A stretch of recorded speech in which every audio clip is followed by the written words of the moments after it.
નમસ્કાર દર્શક મિત્રો, હું છું ઈશિકા. આપ જોઈ રહ્યા છો નવલ ઇન્ડિયા ન્યૂઝ. આજના મુખ્ય સમાચાર. છોટાઉદેપુર જિલ્લાના નસવાડીમાં આવેલ જયનારાયણ પેટ્રોલ પંપના ભાગીદારોએ ડ્રાઈવરનું અપહરણ કરીને ઢોરમાર મારીને ખંડણીની માંગણી કરવાની ઘટના સામે આવી. નસવાડીમાં આવેલ જયનારાયણ પેટ્રોલ પંપના ભાગીદારોએ ડ્રાઈવર ધવલભાઈ હસમુખભાઈ તરબદાનું અપહરણ કરીને ગોંધી રાખીને ઢોરમાર મારીને ખંડણીની માંગણી કરવામાં આવી.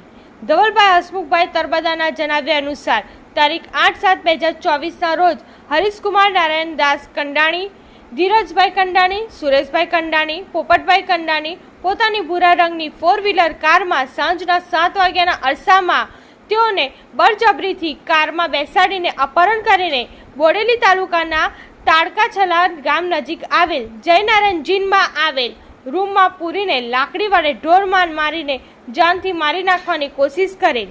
આટલાથી સંતોષ ના થતા ફરિયાદીના કપડાં ઉતારીને તેના ઉપર પેશાબ કરીને અપમાનિત કરેલ.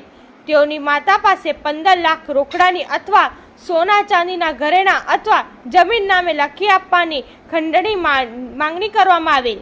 તેઓ પાસે કિંમતી જામીનગીરીમાં ફેરવી શકાય તે સારું કાગળ ઉપર સહીને ગુનો કરવામાં આવેલ. આરોપી વિરુદ્ધ ફરિયાદ નોંધવા તારીખ 10/7/2024ના રોજ ફરિયાદી સાથે મોટી સંખ્યામાં લોકો પોલીસ સ્ટેશન પહોંચેલ. ફરિયાદીને સારવાર અર્થે નસવાડી સરકારી દવાખાનામાં મોકલી આપેલ, જ્યાંથી વધુ સારવાર અર્થે રાજપીપળા રેફરલ હોસ્પિટલમાં ખસેડવામાં આવેલ. તારીખ 11/7/2024ના રોજ ધારાસભ્ય અભયસિંહ તડવી તેમજ સમાજના આગેવાનો આવતા પોલીસે FIR દાખલ કરવામાં આવી.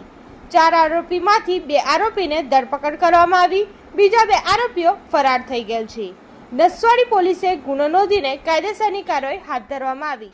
ધન્યવાદ.